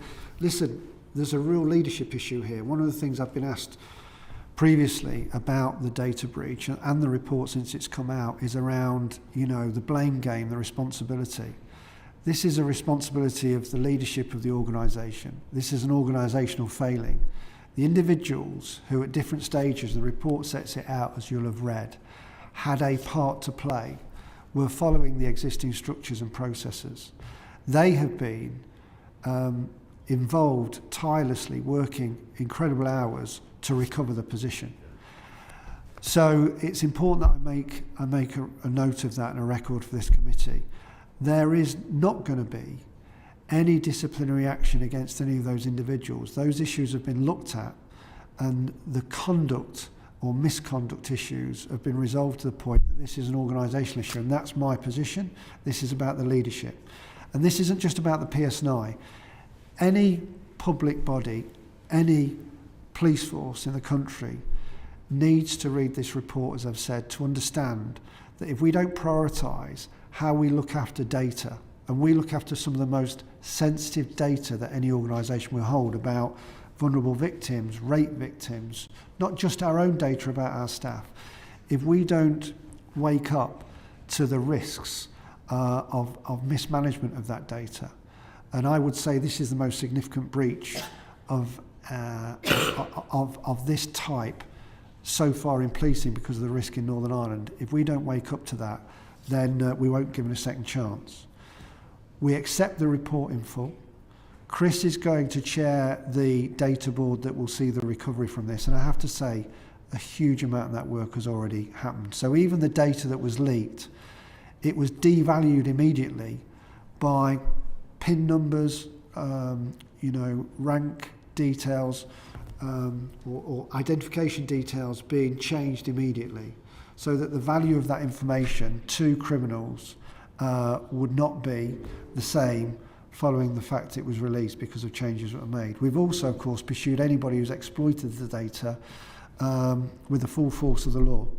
So I think there's 5 or 6 arrests, 1 charged. Anybody who seeks to exploit this data will be dealt with robustly. As regards the plan to recover, I'll hand over to Chris, but just to reinforce, we accept this report. I think it's been done in a very mature and responsible way as well. I do applaud the review team for how they've gone about the work. They've not pulled any punches though, and it's for us to make sure that we become actually an exemplar in dealing with data, especially in the context of Northern Ireland, in policing in the UK, and that's the aim. That's what we want to achieve now. Thank you. So I think actually it's worth pointing out that there's more than one plan here. So the report itself is quite forensic, it's quite detailed, and it gives us a good framework to work against a kind of a technical plan to deal with the issue at hand. But equally, there's a cultural plan that's required, which the Chief has alluded to, and you as a committee have rightly picked up on as well. I was listening to some of the questioning with board colleagues earlier this morning and with our colleagues from staff associations yesterday. So we recognise that some of the cultural issues that are at play here, so the need for our organisation to be one that has a learning culture, for example. So this won't just be my plan as the senior information risk owner. This will be my plan as a temporary Deputy Chief Constable responsible for conduct, responsible for culture across the organisation, responsible for performance across the organisation as well. But specifically around the technical details, so yes, we do accept the report, we do accept the recommendations. It provides us with an excellent opportunity to learn. 37 recommendations in there. There are a number which we have already addressed, the first of which is the elevation of the role from what was an Assistant Chief Constable's position to the Deputy Chief Constable, notwithstanding who sits in that role, that's where it will now remain. That means that it comes to that these issues are brought to the immediate attention of everybody in the executive team, including the Chief Constable. I think one of my colleagues yesterday suggested that there may have been a degree of silo mentality around some of the issues. That's clearly a risk, and hopefully this will address that. That then gives me the ability to be the chair of the new data board. Now we already have some fairly robust governance procedures in place. So we have an information governance and development group which is coincidentally meeting on this Friday, so that will be the first transition from the existing governance to the new governance arrangements. That group will remain. It still performs a very vital role, but then I will sit in an elevated position above that and bring in a different range of stakeholders as the report refers to. So for the other areas we've already addressed as well, so it makes reference to our engagement on the national level. So Monday of this week I was at the National Police Chiefs Council Digital Data and Technology Coordination Committee, which just trips off the tongue, but it's a very important structure. So I have a position on that committee and will continue to hold that position, which gets me engaged with the leaders across policing. So Peter Doherty, for example, who leads Police Information Assurance, is on that group as well. Yesterday I co-chaired for the first time the National Data and Analytics Board for Policing as well, which again puts me in direct contact with leaders in this area across policing as well. So I personally will be able to draw upon that support and that learning, and I'll be able to dissipate that through the organisation. And we need to take the same approach to all levels throughout the organisation, leadership and practitioners as well. So the data maturity assessment is referred to as there as well. Actually, ironically, we were seeking to be an early adopter of this new process. There are only 15 services across policing in England, Scotland and Wales and ourselves so far. out of the 50 odd, if you include the non-home office forces, who've yet undertaken a data maturity assessment. We should have had ours in September, but because of the aftermath of the data breach and what we were dealing with at the time, we had to postpone it. So that's now back on schedule, but it's absolutely something that we'll be picking up on. And I think from the conversations we've had, we've demonstrated that the last recommendation around executive support is recognised and is being embraced with immediate effect. So that data board will deliver the action plan against all 37 recommendations. Within that are the recommendations encompassed from the Information Commissioner's Office that we have from our previous audit from earlier this year. A lot of that is around data sharing specifically, and we await the findings of the Information Commissioner's Office investigation itself into the data breach, which we believe will report in the new year. The report itself is being finalised, but it sits with the governance arrangements, so we will expect to receive that sometime in the new year. Thank you, Chris. One final question, yes. Chair, if I may, back to the Chief Constable. Constance, you're here with a platform in Westminster, John. Most of the responsibility for the PSNI sits inside the devolved space, but could you perhaps take the opportunity to just articulate how there is nonetheless a wider UK-wide responsibility here, particularly around the national security angle, which does point to wider responsibilities for the UK government, not just to local ministers in Northern Ireland? Oh yeah, again, that's a helpful question for me, I think. So even in what we've seen recently, because of what's happening in the Middle East, the PSNI, because we're very experienced in this space, have been sending over PSUs, officers to deal with the protests that you've seen in London in recent weeks. We're sort of the first port of call because of the experience of our officers. So in London, Londoners will have seen the green uniforms of the PSNI dealing with that protest. When the Metropolitan Police have any issues with regards to firearms, which they have had recently because of a couple of incidents with firearm officers facing sanction with regards to their actions, it's the PSNI that is the first port of call because we're an armed service and we are experienced in dealing with these issues. So we provide a level of resilience with regards to mainstream policing because of our specialist skills, and we will get to a position because of the numbers that we've been talking about at the very beginning of this hearing where we simply won't be able to do that. Equally, by the way, when we saw the disturbances in Dublin recently, I reached out to the Commissioner of Angana Chicana. We were able to provide support to them with regards to what they were facing that evening. That support, I think, partly, firstly reassured officers, that was water cannon, that the Commissioner was there for them and they were getting the actual kit they needed to deal with any challenges they may face on subsequent nights. It sent a message to people how they will be dealt with. So there's a lot of elements of what the PSNI do almost unseen that we won't be able to do moving forward. There's a broader issue I just want to mention though around the PSI and other public services, and it's something that you'll have seen in England and Wales. Because of the challenges that are faced, particularly by mental health services in Northern Ireland, we, and I'm sure all of you who work in Northern Ireland will have had this, we routinely sit in hospitals with people suffering from mental health challenges whilst doctors go and attend to other patients on the basis that the patients that we're sitting with are fine, they're safe because there's police officers with them, so they can prioritise elsewhere. And you get to a position where there's more police cars sitting in the accident emergency car park than there are actually patrolling the streets and responding to 999 calls. Those sorts of decisions have been made by me about how we are going to have to reduce those services. We simply are only going to be able to deal with our priorities. And our priorities, because I'm quite old-fashioned, are about protecting people, especially the vulnerable, but fighting crime. That doesn't include looking after people like that in hospitals. There'll have to be other provisions made for that. So I just want to talk about that issue around the additional resilience that the organisation provides. As I say, with that emergency service of last resort for everybody. And if the funding issues, as we predict them now, continue without any relief, We are going to have to come up with a new policing model. We're going to have to look at what we're doing around paramilitary groups. We're going to have to look at what we're doing around neighbourhoods.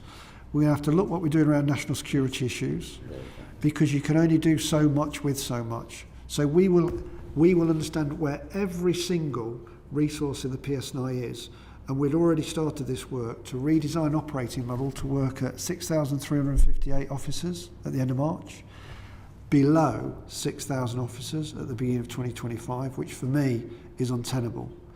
And we will be having some very difficult conversations with people. And that includes when we get the call from other organisations like the Met to help us, we simply won't have the resources to send to them. Thank you, Chair. Tony Lloyd.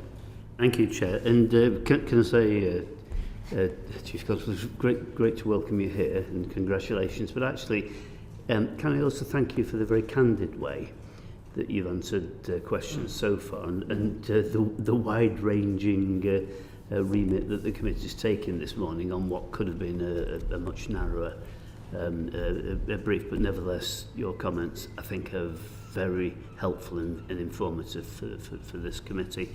Can I, Chair, if I may, start off as well, slightly wide of the agenda.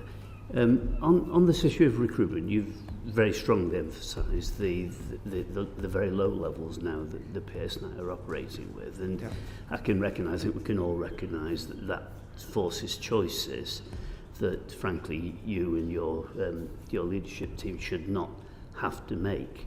But obviously, specifically in terms of the data breach, one of the issues is about trust and confidence in the PSNI, both as a service but also amongst your officers and staff. If we look at recruitment, and in the hope that we can now see you offered the chance to recruit, how far can you guarantee that recruitment will follow the ambitions of the PSNI and those who established the PSNI, that it should be a service that reflects the communities of Northern Ireland? Because, of course, that recruitment has got to be seen to be part of a process that keeps, well, all communities trusting in what you are trying to do. Yeah, so again, it's a really good and valuable question, because that goes to the heart of trust in the police service in Northern Ireland. So there's that well-trodden phrase, the public are the police are the public. We have to represent the communities we police. And there are emerging communities in Northern Ireland, East European communities.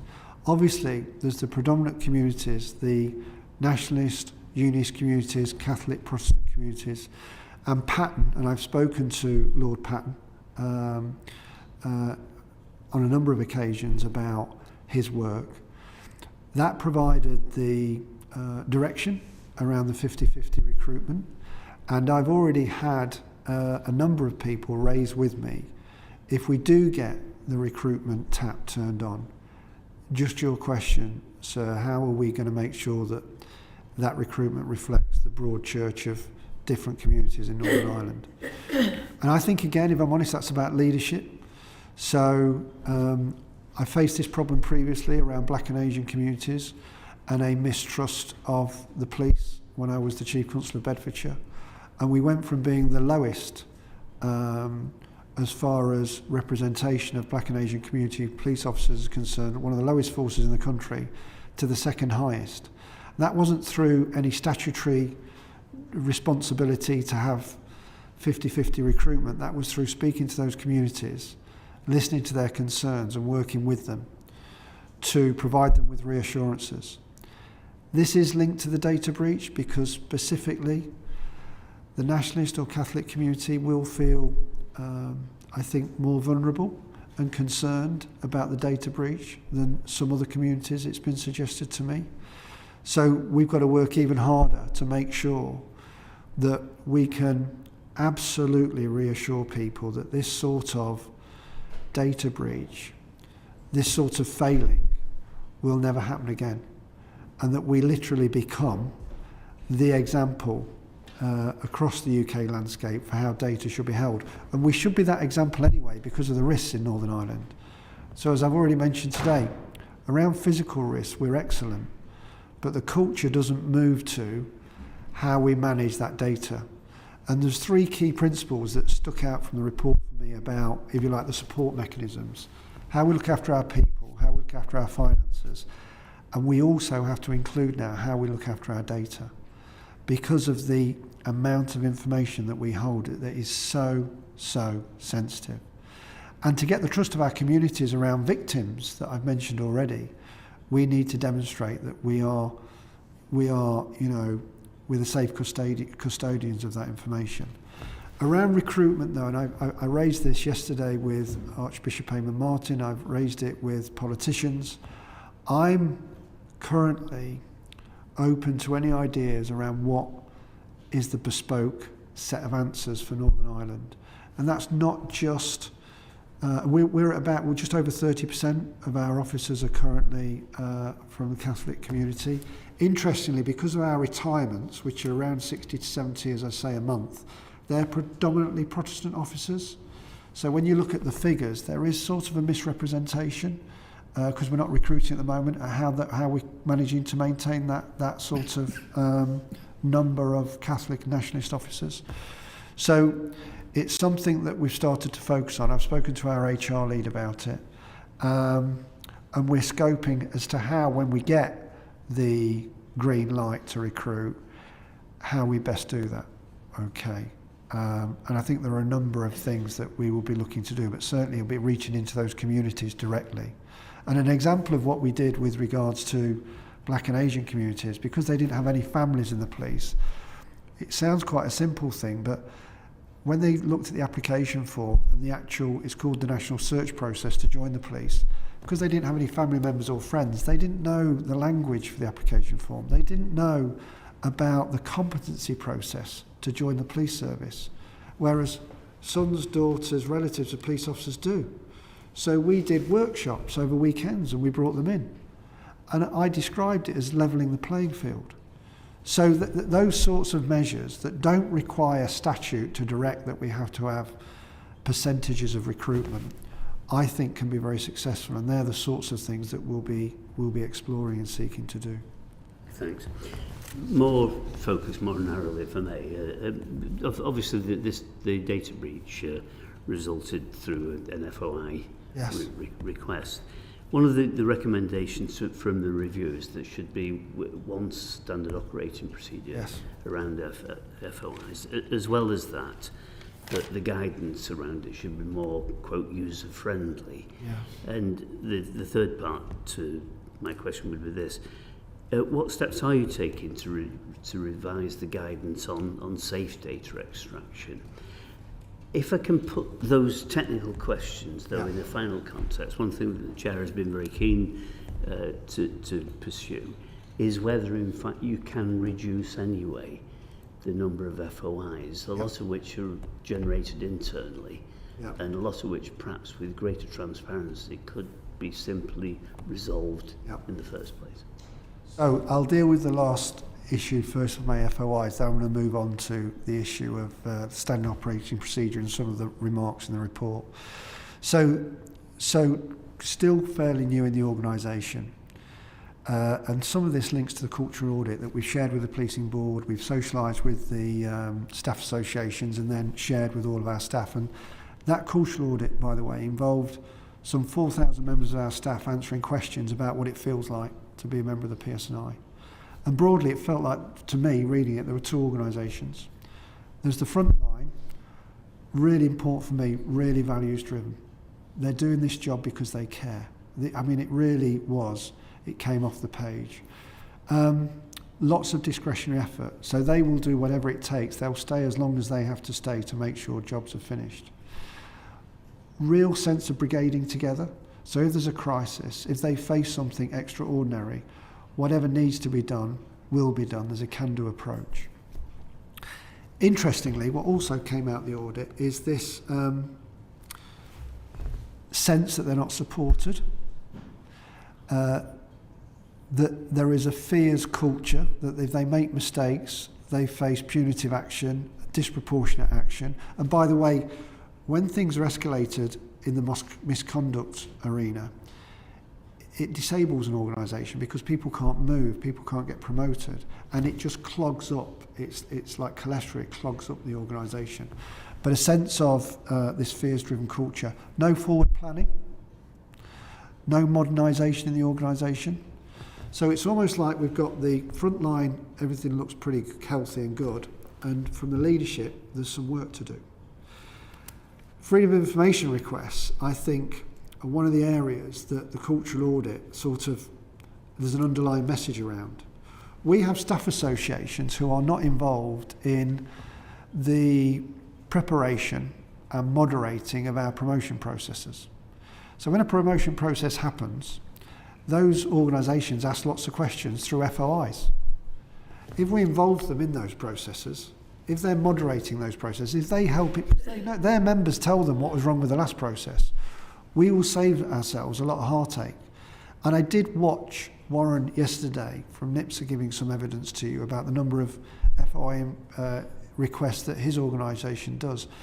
I would suspect, but I will look now, that a significant number of those are unnecessary because they could just talk to us. And they should be involved in, they're part of, this is Team PSNI, okay? They should be part of those processes. And I think I've given those messages already, but we need to embed that now. It's not just about talking, it's about walking. So there's a FOI request, of which 20% are internal. It's a very litigious environment, Northern Ireland. We need to shift that culture. And that's through transparency, and it's through listening to what they say. With regard to the earlier arse around standard operating procedures, listen, there's a number of things in that report that caused me huge concern. We'd had a number of warnings with regards to the use of PDFs. I think January and June of last year, the report references National Police Chiefs Council sending out notifications about best practice, and some of it was adopted in the PSNI and some of it wasn't. There was no standard operating procedure, though, to bring all of that together. That is the sort of stuff that Chris is now addressing.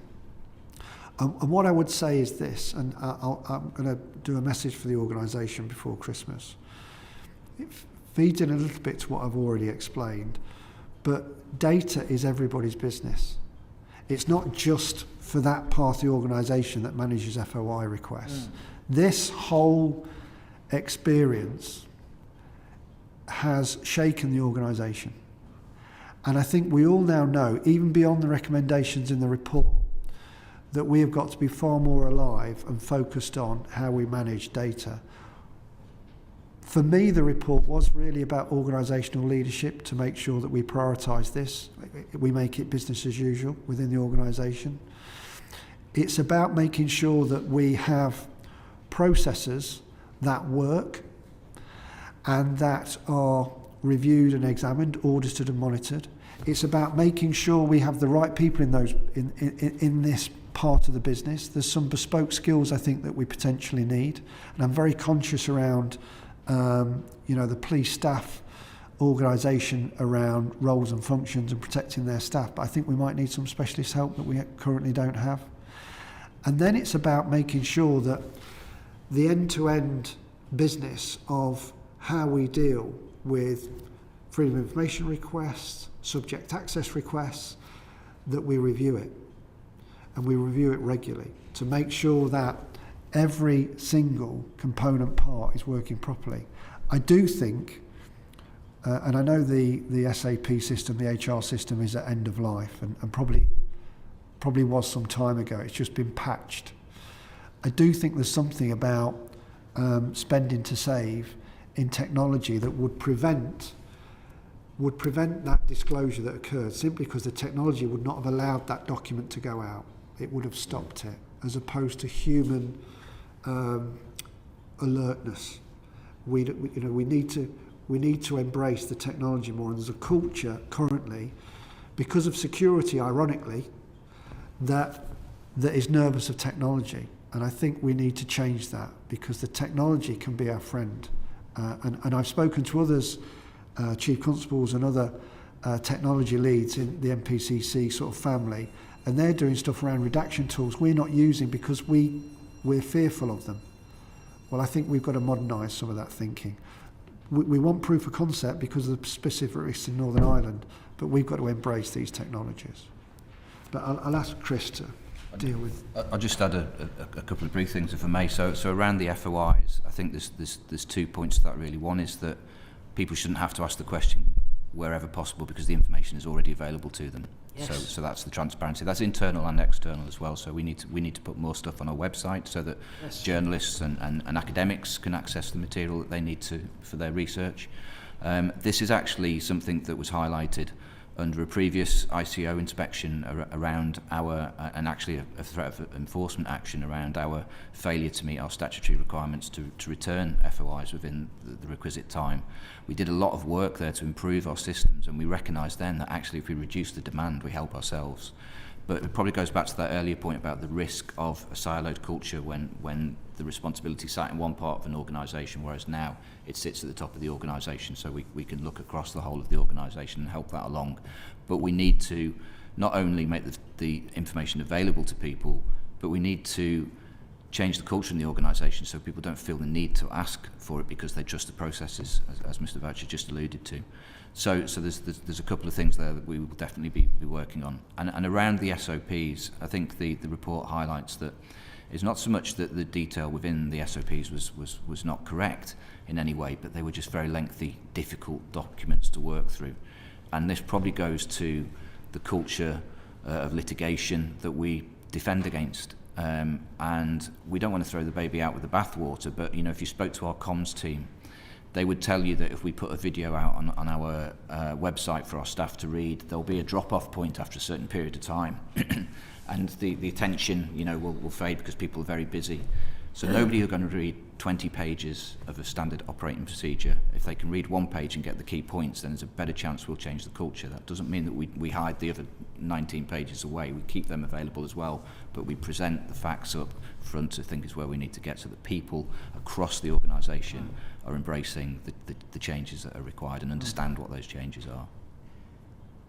Then I suggest that a benchmark of progress will be a reduction in the number of FOIs that you receive, and keeping a very close eye on those figures, particularly the proportion of FOIs from staff, could be a way, it would be a very good way to measure that change and that transparency. Will you be keeping a close eye on those figures? I'm not going to ask you to set a target, though sometimes it's quite good actually to get that sort of concept moving so that people are working towards a goal that you can measure.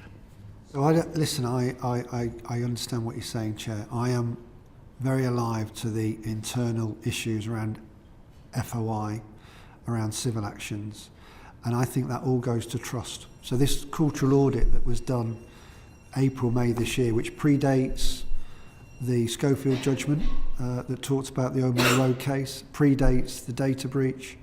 I think when I speak to staff, it still feels like they're the key issues, even though the organisation's been through some big challenges since then. But this is about the organisation trusting us, because they will ask less questions if they feel confident in the organisation, if we're an employer of choice. So next year, we've announced this, we're going to build on that cultural audit, because some questions weren't in the audit that should have been, in my view, as a new Chief Constable, so that our organisation, every member of it, whether you service our cars, whether you clean our buildings, whether you are in our neighbourhood policing teams, whether you're in our Paramilitary Crime Task Force, they will come to those workshops and we'll talk about the organisation, what it feels like to be in the organisation. And and I'm talking about me and the senior team, will answer their questions. There has been a disconnect, it feels to me, between the organisation and the senior team. If we reconnect that, I am confident that some of these issues around requesting information, almost the them and us bit, that will erode and we'll be a far healthier organisation, and people will feel the support that currently they say they don't feel. One final question. The NI Policing Board, do you feel that the mechanisms of scrutiny and accountability are working as well as they should? It's probably a bit early for me to answer that question. What I will say is we are facing huge strategic challenges around our financial position. I was, and I'll get told off by the board for this, but I was surprised that there wasn't more impetus around that at this stage of that journey. But the board, what I will say, have been incredibly supportive of the organisation since I've landed in the chair. You know, I think they all care. I think they do the functions, the role of being on the policing board because they want to make a difference and they want to support the PSNI. You know, it's a big beast. There's 19 of them. I've said very clearly that there's more scrutiny in the PSNI than anywhere else in UK policing. That can be a good thing, but it also can be a challenge with regards to decision making and focus.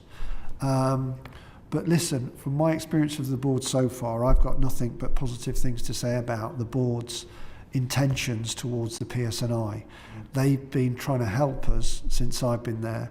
Long may that continue. But I do think there's a review that's been mentioned of the board.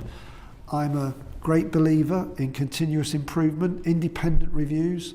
That can only help. So that's probably where the answer to your question will lie, in a review of how the board functions and whether it is doing the job it was set up to do by the Pattern Commission. Chief Constable, Deputy Chief Constable, we are very grateful for